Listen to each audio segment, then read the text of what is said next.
avoid toxic relationships, because we don't want to think of our kids as being in relationships. We think about the overprotect them, but it's like you have to understand what their life is like. Like, they are in relationships, they are exposed to alcohol, weed, drugs, all these things.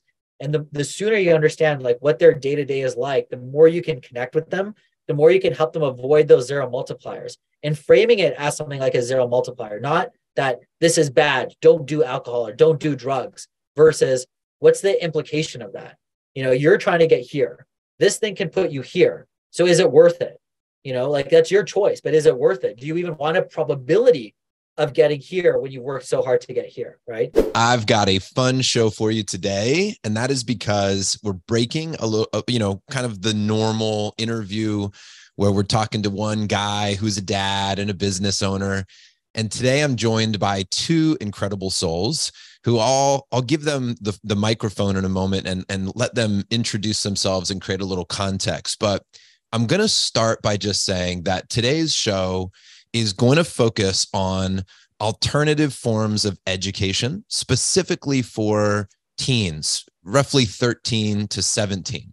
And for the backstory of this very quickly, I was introduced to Navid, who you'll meet in just a moment, by way of a great friend, a local Austin father here, member of our group, Chris Coggin, who is part of developing a program that my son, Tiger, who's 13, is involved in called Peak. The website is actually peakcollective.org if anybody wants to go check it out. It's just a small experimental kind of one-off program that we were doing here in Austin. And Chris has always got his eyes out for what are people doing in the space of education that's interesting. That led to a gathering at a friend's house named Sunil, who's also part of developing the Peak program. And they said, John, I want to invite you to this because there is something going on called TKS, the Knowledge Society, and you're going to be blown away when you hear about it. I knew very little, but I trust the guys. So I show up to this beautiful home of a friend of mine, and I meet Navid. And Navid proceeds to share stories and the backstory of how TKS was brought to life. And I had to pick my jaw up off the ground. And I remember also, by the way, feeling a little nervous at the end when it was like I could ask whatever question I wanted. And I was like, I've got to come up with a good question. Navid's super smart. He's probably heard a ton of questions. And it's like that positive intimidation of being in the presence of somebody that is both very humble, as you'll see, always putting others in the spotlight, which is why there are two guests here today. And what's been built is nothing short of remarkable. So with enough teasing, let me also welcome Viola to the show. And Viola, it's wonderful to have you here with Navid. And I'm going to let Navid, I'm going to ask for you to just go first here a little bit and tee up again, basic context of why you invited Viola to be part of this. And then what we'll do is we'll go to Viola, and then I want to get into the backstory of TKS and what's going on right now. And we'll talk about your journey, Viola. But if you can just give us maybe the shortest context, Navid, of why are you two here? What are we talking about? What the heck is TKS? And just seed this thing a little bit for us. When you're a parent and you're thinking about programs for your kids, right? You're thinking very narrowly. Okay, I need a tutoring program for math.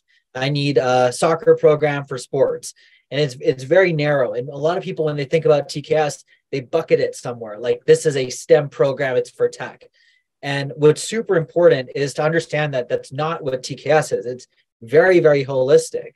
And one of the main reasons I love bringing in TKS students to conversations like this is for you to hear directly about their experiences, right? Like, what actually is this program?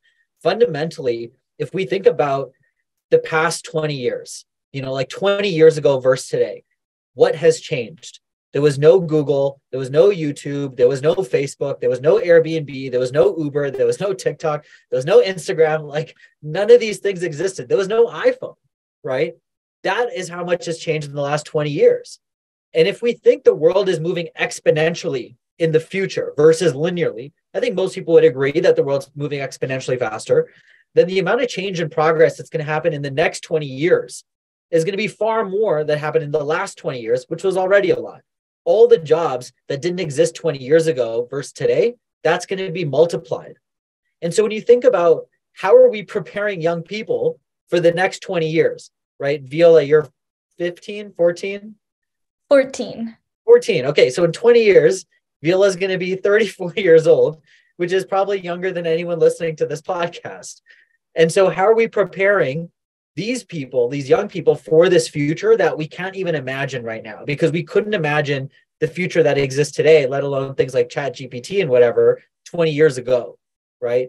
And so really TKS for me is bridging the gap between how fast the world is moving and, I mean, I don't want to say this in a bad way, but how slow the school systems are able to adapt to that, right? And that's just the way it is. The pace at which we're able to adapt to a rapidly changing world is very difficult with our existing systems. And so at TKS, we want to plug that gap in 4 ways. The first way is mindset, so developing character and mindsets. The second one is knowledge, specifically around where the world is actually moving in the future. The third is real world skills. So, think about all the skills, even like podcasting was never a thing 20 years ago, let alone 5 years ago, right? So what are all those skill sets to develop? And then the last one is networks, like people, relationships. How do we be intentional about developing these relationships, whether it's on LinkedIn, Twitter, or even in real life, right? How do we train that? And so bringing in someone like Viola to actually share her experiences on what this program did for her and how it changed her mindset, how it exposed her to all these, different pieces of the future, whether it's AI, energy, whatever the case is, and the other topics, I think just makes it really real. Otherwise, you just have 2 guys talking about this, program that sounds too good to be true. But bringing in someone who actually did it is like, oh, this is real. It does what it says it does, versus, being all marketing or whatever you see on the website. Viola, just before I come to you, one last question, Navid, which is, if you have to sum up TKS in as few words as possible, what is the headline of what it is that somebody could repeat to another if they had to? I would say it's a human accelerator. So our goal at TKS is how do we build unicorn people who impact billions, people who make some level of asymmetric change in the world. And so in startups, you have like startup accelerators like Y Combinator and Techstars, and they help these small companies go from 0 to, $1 billion plus valuation. How do we get young people to accelerate themselves to achieve their greatest ambitions, right? So when I think about TKS, I always think about the end outcome being, how do I increase your bar for ambition and then your probability of hitting that? And I think that's the thing I think about. How do I do those things really well at the end of the day? I love that. All right, Viola. Talk to us a little bit. First of all, feel free to introduce yourself in any way that you like. Why don't we start with a very basic question? Where are you now? Where is home for you? I'm based in California, so nice and sunny right now. I'm very lucky. Luckily, not in wildfire smoke like I know a lot of the world is. So, And were you born and raised in California? yeah, I'm originally from the Czech Republic, but my family's here, so it's great to have the community. I think I'm from San Francisco, so there's a lot of like tech happening around me. So it's great to be part of that ecosystem. Tell me about your journey to TKS. How did you find it? What did it feel like when you learned about it, and why did you want to apply? So I have always been very interested in making change. And before TKS, that meant a lot of working with governments. I am very climate driven. So in TKS, I'm working on energy and how we can make that cleaner and better. But beforehand, I was working on plastics and creating government initiatives that will incentivize, better practices to, go against climate change. So I was just very interested in making that change. And I came across TKS in the funniest way. My mom saw an ad for them on Facebook and she was like, Viola, you need to apply. Like, this is so you. And I was like, this is crazy. Like, I've never done anything in tech. But the thing that really drew me in was like teens who are interested in making an impact. And I was like, that's me. Like, maybe I have no experience, but I was really excited about that impact. So I think I worked on my application really hard for a whole weekend and I submitted. And I mean, it's history from there. Like, I'm here, so changed from then. But yeah, I think the cool thing about TKS is really just, it's kind of about the mindset of those people who are really interested in making a change. And I think that no matter what background you're coming from, it's really amazing to see all the different people and how they are making an impact at TKS. So yeah. So Viola, you just came back from Montreal. You spoke at the C2 Montreal conference. What did you talk about, and how did that even come about in the first place? So I was talking about my project. Basically, there's this kind of solar cell called a perovskite solar cell, and it's a lot more efficient and a lot less expensive than the solar cells that we have right now. So mostly silicon based. And they're really, really cool. I'm kind of a solar nerd, so sorry if I get into the technicals, but they also have really short lifetimes. So that's the reason why we're not seeing them around today. And so in TKS, I mean, we're kind of taught to like very problem focused. So as I was talking to experts in the field, and I, saw that this was a really big problem in the perovskite solar cell industry, which is the solar cell that I'm working on.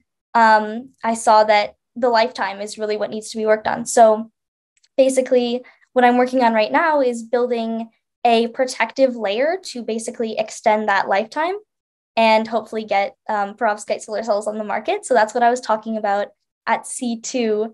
And yeah, I mean, it was really amazing experience. And I think my favorite part was just being there with other TKS kids too, because I was there with Vinaya. She's working on smarter AI-powered energy grids. And then Anne, who's working on a ChatGPT-powered app for immigrants and relating that to climate and immigration. And so it's really cool because TKS is full of people who are in different aspects like AI and energy and nanotech and everything, but we're really able to come together and like work together and build really cool projects. Wow.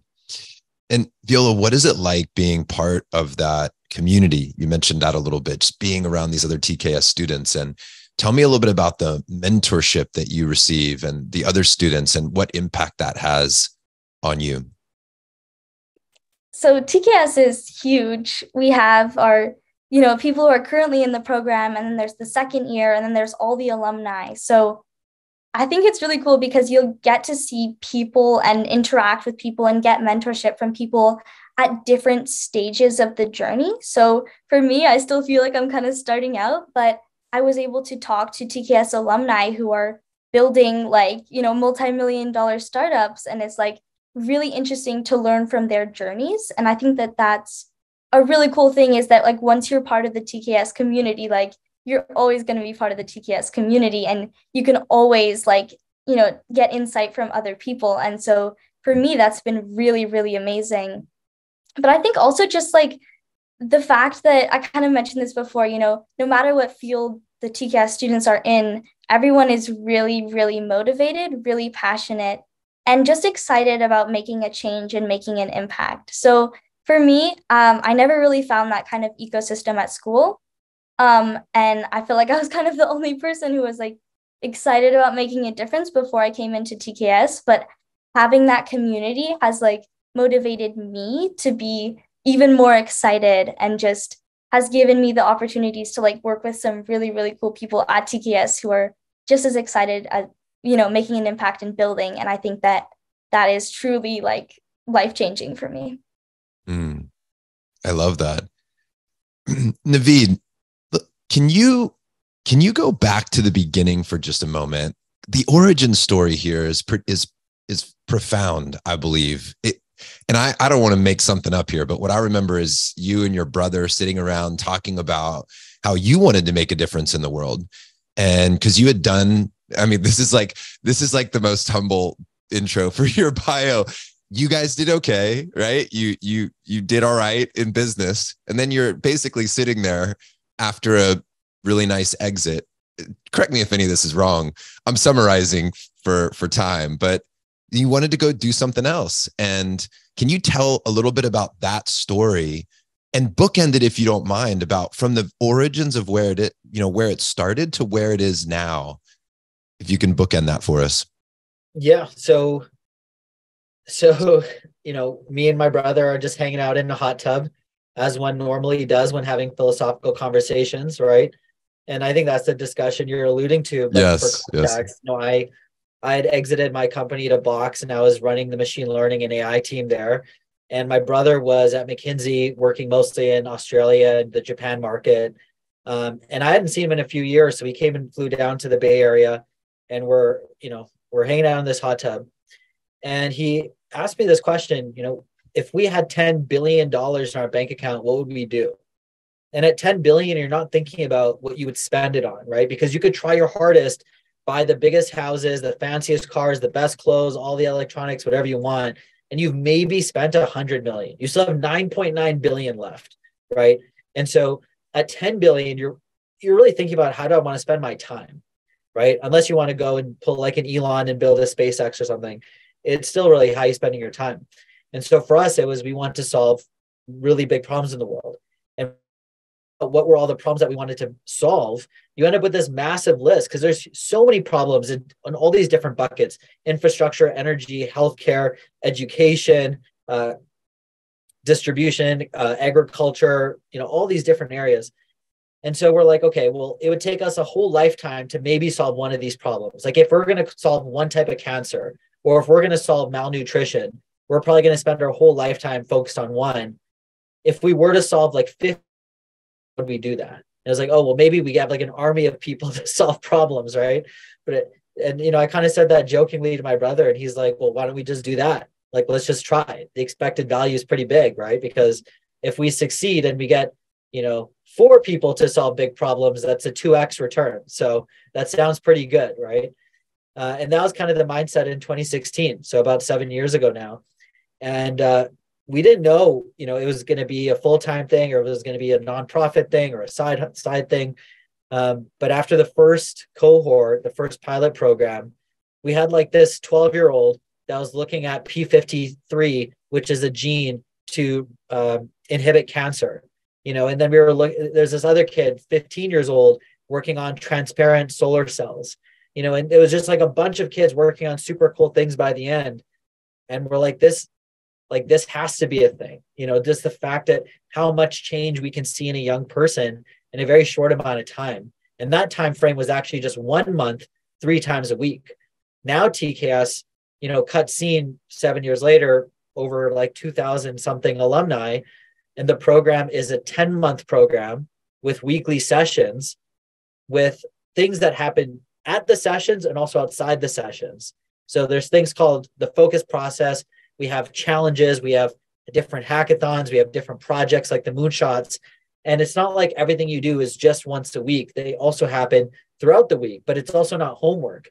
It's really just helping people figure out what they're excited about and what do they want to spend their time on. Because here's the thing, if you're a parent listening to this, and if any part of you is thinking, well, my kid's super busy, that's not true. And I know it's not true because I've seen 2,000 of them in the program. And the reality is this: either they're overstudying, like if they're very driven or something like that, their main path to success they think is grades. And so likely they're overstudying.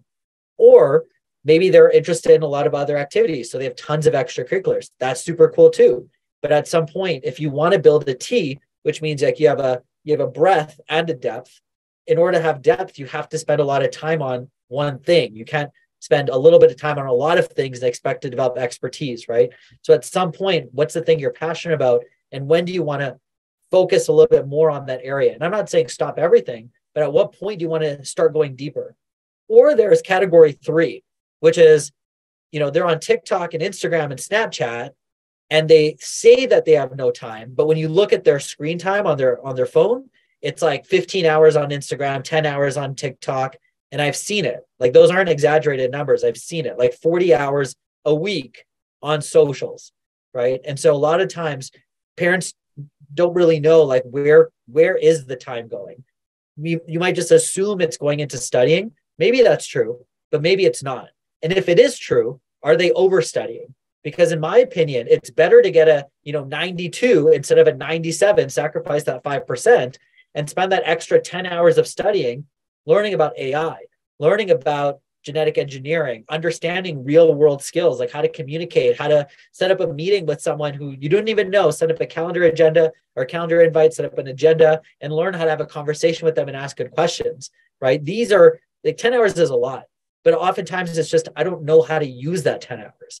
And I think when you're in TKS, it's a really clear understanding of how you can use those 10 hours to get massively outweighed results, right? And that's really what we focus on, because, you know, one of the things that my brother says, he's like, I'm lazy. If I built this program based on what I wish I had, I don't want to do extra work. I want to do the least amount of work to get the most amount of results. And so there's this thing in TKS called the focus process, and it starts with explore. The whole idea is figure out what you're passionate about. Like Viola, you did explore modules, right? Which explore modules did you do? Do you remember them? I did a whole bunch at the start. I was like, I'm going to do everything so I can find the one that I love. But I did stuff like carbon capture, like general artificial intelligence, gene editing, solar energy, fusion, like all over the board. Yeah, so there's tons of different explorers that we share with the students, because the whole idea is it's not a one size fits all deal, right? It's like figuring out what your favorite food is. You can't just have one food and eventually it becomes your favorite food, right? You have to try a lot of different types of foods. And then the one you have, you're like, oh, this one's amazing, right? It's the same thing with finding what you're excited about or interested in or passionate about, right? And so how do you get exposed to a lot of different areas? Ideally, they're in the intersection of, you know, emerging opportunity and, you know, massive impact. So all of these different areas that you just heard Viola say, like fusion energy, solar, carbon capture, AGI, blockchain, nanotech, whatever the case is, these are all massive opportunities that can make big impact. But how do you get a young person to come with internal drive, internal energy? Because there's two types of energies, right? There's external energy and internal energy. When you're telling your kid, like, hey, clean your room, or hey, do the dishes, or like, do better on this grade at math or whatever, right? Like that's external energy. That's you pressuring your kid into doing something. That energy is coming from you. If you stop doing that, what's going to happen? They're not going to act on it, right? Internal energy is what you want. You want to figure out, how do I get this young person or people? It doesn't have to be a young person. It could be you. It could be me. Like, how do I find internal energy so I don't need external energy pushing me to do something? I'm the one that wants to do it. And I found internal energy comes from three places in TKS specifically. So I'm still building out this model, but here's what I think so far. And Viola, let me know if this like sounds right to you based on like the students that you've met in the program. I think it comes from three places.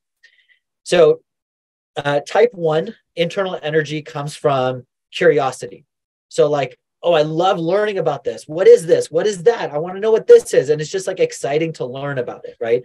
So that's type 1, curiosity. And by the way, they can overlap, but it's like, what's their primary internal energy source? So curiosity. Type 2 is enjoyment. So it's like, oh, I love building, or I love like coding this up, or I love doing this experiment. Like, it's just fun. You know, you just enjoy doing that thing. And then type 3 is ambition.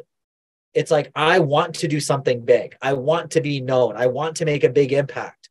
And that's like the primary driver to keep doing those things. And I think about alumni and students, and I can really fit them into one of these three buckets where internal energy comes from. And again, you can be primarily driven by ambition, but still love it and be curious about what you're doing. But the primary thing is ambition. And so what I find as a coach, and we have, you know, all these coaches who are full-time in TCAS that work with the students, is figuring out how to tap into the primary energy source that's like innate to a student, and then really pushing on that to help them grow, right? And we're building out more training on this summer as well, because every year we're learning new things on how to coach and develop people. And we just happen to be working with young people, but I mean, you could take these models and put them in exec training and it'd be very similar, right? And so curiosity, enjoyment, and ambition, if you figure out where internal energy comes from, you can get a lot more than what you think from people, especially young people. And I think that's why we've reached like crazy success in TCAS. When you think about what our alumni are doing, the oldest is like 23 years old. There's alumni working on $100 million plus companies. There's alumni who have joined companies who are worth $100 million to $1 billion. There's alumni who are doing deep research at like Stanford's Brain Computer Interface Lab, Jennifer Doudna's lab at Berkeley. doing gene editing, labs at MIT, Carnegie Mellon, students working at Starlink, at SpaceX right now, at Tesla on their batteries. It's hard to understand and believe that this is normal, right? And like in TKS, I mean, Viola can tell you, like, it's so normal to meet an alumni who's working on crazy stuff, and you're like, how? And it was just like, I think they just tapped into their internal energy source, but it's a science. Like, there is a process to figure out what that area is that you're passionate about, and then it's just keep going in that direction. And so I know I'm rambling a little bit, but the last thing I'll say then is, alumni always ask me, like, do you have any final advice for me as I become alumni? And I usually say, avoid zero multipliers. So at the end of TCAS, I think most people are in a good trajectory. You know, they're working on a cool project. They know what they're interested in. They have a great community and network around them. They have their directors and coaches that can help them, and they have mentors and all these things. Like, they have a really good foundation. Now it's just like, don't screw it up. And when I think about zero multipliers, it's things like being in a bad or toxic relationship, whether it's with your parents, whether it's with certain friends, whether it's in relationships. That's a zero multiplier. All the hard work you're putting can bring you down to zero. Drugs, excessive alcohol, things like that, zero multiplier. And a lot of people don't talk to kids this way. You know, like, most people don't say, you know, avoid toxic relationships, because we don't want to think of our kids as being in relationships. You know, we think about the overprotect them, but it's like, you have to understand what their life is like. Like, they are in relationships, they are exposed to alcohol, weed, drugs, all these things. And the sooner you understand like what their day-to-day is like, the more you can connect with them, the more you can help them avoid those zero multipliers. And framing it as something like a zero multiplier, not that this is bad, don't do alcohol or don't do drugs, versus what's the implication of that? You know, you're trying to get here. This thing can put you here. So is it worth it? You know, like, that's your choice, but is it worth it? Do you even want a probability of getting here when you work so hard to get here, right? So when I talk about TCAS being holistic, this is part of it, right? And most people look at TCAS, you go to the website, you're like, oh, it's STEM program. No, it's not a STEM program. Like, emerging tech in the future is part of it because it makes sense. It doesn't make sense for me to teach you about Shakespeare when the world is moving to a world where artificial intelligence can create the next Shakespeare book, right? How do we think about these tools that you can leverage to amplify what you want to do in the world? I love it. The curiosity, enjoyment, ambition. That's definitely coming up in the Front Row Dad group, man. I'm gonna bring that to the crew. That's a really cool model, and I'd love to see how that continues to develop for you. Viola, I want to ask you a question about parents. I want to ask a question, and it can be about your parents if you want to speak about that, but also your experience in other of your peers and what their experience is like with their parents or parental figures, if you will, these coaches or mentors that are a few clicks down the road from you. I would love to hear from your perspective. What is it that they do that you appreciate, that you think has a positive impact? And maybe you can contrast it without naming names of people, or you can if you want to choose your path, but of the people who maybe are the ones that might stunt the growth of a teen, somebody your age. I'm really curious about that. I'm sure that our other parents listening are curious about that, but I'd love to hear from you when it comes to developing that internal energy, sparking curiosity, supporting your enjoyment of things, or cultivating ambition, those topics that we just discussed. What have you experienced, or what have you seen amongst your peers? Tell us how to be good parents, Viola. That's what I'm really asking. It's a great question. And I honestly don't think I have like one answer. I think there are so many things that, you know, parents and those important figures in the, you know, teenagers and kids' lives that impact them. And I don't think there's like one thing in any situation that is going to, you know, create internal energy or, you know, discourage that. But I think for me, I honestly, it's so different for every kid too. So it's really hard to pinpoint and then like reflect on. But for me, I think I was always a kid who thrived in structure, but also enjoyed having the freedom to explore. So I've always been very curious. And when I was young, I was like, Mom, I want to do this. I want to do that. And she was like, okay, let's try it out. But she also didn't force me into things. And so I think that having that balance of like, you can explore, but also not choosing a path for your child is really important, because I think a lot of my friends outside of TKS and even in TKS, their parents have paths that they lay out for them. And I know it's hard not to do that as a parent. Like, you really want the best for your child. And sometimes that means, if you become a doctor, then you'll, be successful, and you won't have to worry about money. You won't have to worry about stuff. And so I think that that's something that's very present in a lot of kids' lives. But honestly, just like giving your child the freedom to explore, and then encourage them in that, I think is really, really important. So just exploration as like a basic thing. It's so hard. I think just exploration, encouragement, and not blocking them into one thing, but also, not everything is going to work out. Failures happen. Maybe your kid chose a path and then decided not to go on that, and just keep supporting them. I feel like it's really hard to find one thing that is the right thing to do, because there's not one right thing to do. But I think, giving them options, and then helping them figure out what they want to do, and just supporting them on that journey. I appreciate that answer. And Viola, what would you say to the parents, or perhaps their children that are listening to this? If somebody, is like, hey, you got to listen to this episode with Viola, what would you want to say about TKS that might help somebody to make a decision whether or not they should go pursue it or apply to be part of the program?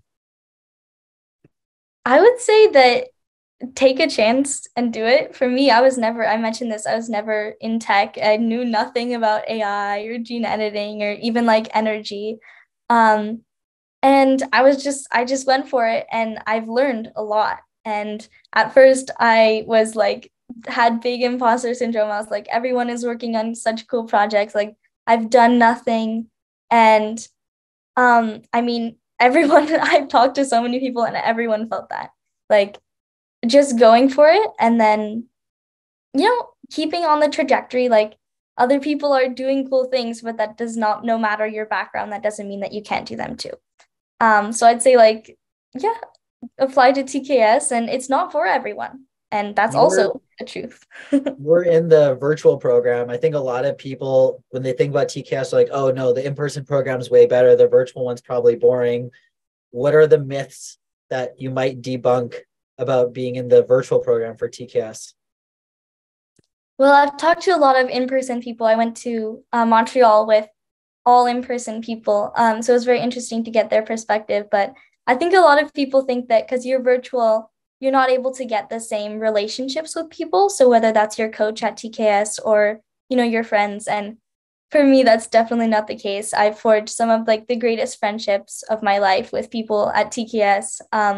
And I'm like, feel really connected with my coaches. And so I think that whether you're virtual or in person, you're going to create connections that will last the rest of your life, and that are really, really valuable. So that's the biggest myth that I would try to debunk. Navid, I really appreciate these questions that you're also throwing to Viola. Have I missed anything that we want to make sure that we get to today? Viola, what have been some instrumental mindsets that you've developed that have changed just even the way you think and live your day-to-day life? That's a great question. I think, honestly, for me, we have this one mindset at TKS that's called boss mentality, and it kind of speaks for itself. Like, you just are really embracing and internalizing, like, I'm an amazing person. Like, I got this no matter what the situation is. And I've always been a sort of like nervous person, never really liked socializing or anything. So I kind of put myself in a box as like not gonna speak up in conversations, not gonna, be the loud person there. But and being a boss definitely does not mean that, but embracing that mindset and just like realizing, I can do really cool stuff too. And maybe I'm not the most social ever, but I can still speak up. I can still, voice those opinions and have a presence in the room. And just like, I don't know, internalizing that has been really interesting to see how it changed me in general. Like at school, I feel like I'm quite a different person, and I just like, it's made me a lot more confident. And so for me, I think that was the most impactful. But it's really, we have so many mindsets at TKS, and it's really beautiful to see how many of my peers are impacted in different ways, and just like seeing that growth is amazing. What are some other mindsets that are like non-obvious that people at your school might have never even heard about or thought about, because these things aren't really, I guess, talked about in the curriculum necessarily? The main thing that sticks out to me here, I think, is embracing failure. I was just talking to my cousin, and I was like, we were talking about he's going to go off to college soon. And he was like, but if I do, go on this path, then I'm going to fail. And I'm like, no, like failing, like every failure is like a lesson. And he's like, but I don't want to fail. Like, and I think that that's something that's reflected in a lot of people outside of TKS, but it's not talked about, that like failure can be really, really important to growing and learning. So I'd say that maybe it's obvious to us in TKS, but outside, I think that that's a little bit feared almost, but it's really, really important to internalize that. I find, from my perspective, talking to like over 1,000 parents now, I think a lot of parents have to also learn that mindset, because what happens is they actually confuse uncertainty for risk, and risk leads to downside. And there's actually a big difference between uncertainty and risk, right? If your kid's doing an artificial intelligence program on Coursera with Andrew Ng and not focused on their schoolwork, you might think that's risky, because what if their grades go down? What if they don't get a good university? But I actually don't think that's risky, because if your kid becomes the best machine learning engineer in the world, they're probably going to make way more money than they would have ever have made getting 100% on all their courses. Now, I'm not saying that's more important than grades or whatever, but it's this mindset of risk versus uncertainty, right? And what I often find is a lot of parents would rather mitigate risk than optimize for success. And one of my favorite quotes is by a guy named Vinod Khosla. He's a venture capitalist at Khosla Ventures, one of the founders of Sun Microsystems, which is arguably one of the foundations of Silicon Valley. And he says the consequence of mitigating risk makes the prospect of success inconsequential. And so the more you mitigate risk, the more you're reducing your upside, the more that success is inconsequential. And I think it's really important to have this mindset, like Viola said, of embracing failure, because if you're failing, that means you're on a path of uncertainty. You're on a path of potential risk, right? And if you're failing, ideally you want to fail in a way that you can learn from it and get up stronger. Because if you're working on a company, what happens when you fail to sell a customer? It's not like your business dies. You say, okay, like why did I not land this customer? Was my pitch not good? Was the deck not good? Is the product not good? How can I make this better? And then you land 10 customers after that, right? But the problem is in our existing systems, we get trained for the opposite, that if you get a 75 on a test, there is no chance to redo that test. It stays with you for the whole year, and then it's on your transcript. And so in our minds, we get trained that no, doing bad, on something, getting a bad grade is a permanent thing, but it is not. In this bubble of school, it's a permanent thing. But I do feel that I think parents subconsciously have also internalized that. Like they might say, yeah, failure is good, fail fast, embrace failure. Even the best startup entrepreneurs will say that. But when it comes to their kid, I guarantee you 70%, 80% of them will mitigate risk for their kids rather than optimize success. Will do things differently than they would have done personally because they don't want their kids to fail or take those risks, which I think is actually just uncertainties. Yeah. In all my years, I've never heard anybody talk about grades and the anchoring of that as it relates to our perception of failure. That's incredible. I love that. I love that thought. That's going to stick with me. Navid, on this idea of, you've talked to thousands of parents, but you also were a child at some point, right? You did have, and I don't know your story actually, but I always say to our guests, fathers or father figures in our lives, not knowing your history, but what is it that, when you look back and put yourself in Viola's, shoes around her age, who was there for you? Who taught you? Who was your model or example or warning? So, when Viola was giving her answer for parents and she talked about exploring, I think that was, first of all, just like a really insightful answer, because that's also something I think about when I reflected on my past, that my mom put me and my brother in like every class you could imagine. And I actually think it's really important when you're younger, I would say like sub 17 or sub 16, to figure out what you don't like more than figuring out what you do like. So this is like a more recent insight from me, like maybe the last 3 years or 2 years. It's more important to help your child figure out what they don't like than to figure out what they actually do like. Because what happens is when they're 21, 25, whatever, they're going to start exploring when they should be honing in and compounding a certain skill or network or talent. And so the more they understand what they don't like, the more things they can cross off their list so that they can, really compound later. So I think exploring is super important, but I actually think I did find the one thing, like the golden bullet, that I think all parents should do. And I think if you do this one thing really well, it will increase the probability of happiness for your child more than any other thing you could possibly do. And this one thing is to love your child. It sounds like the most obvious thing, but I have correlated in TKS, I mean, still small data points, but like 2,000 something students from all over the world. So different geographies, different countries, different age groups, different cultures, ethnicities, genders. 100% of the students who are most happy feel like their parents love them. And I worded it like that on purpose. They feel like their parents love them, because there are kids whose parents love them, but they don't feel like their parents love them. They feel like their parents' love is, what's the word I'm looking for? When it's based on something. Conditional? What's the word? Conditional. They feel like their parents' love is conditional. If you get, a 95 plus on math, my dad will love me. But if I don't, my parents will hate me. And that is very real. It sounds stupid. To any parent listening to this, it probably sounds so stupid, but it's very real. And I've also correlated most, like minimum 80%, if not higher, mental health problems to parents not loving their kids, or kids not feeling like their parents love them. And I don't mean like, oh yeah, my dad loves me, but it's like, oh, my dad loves me.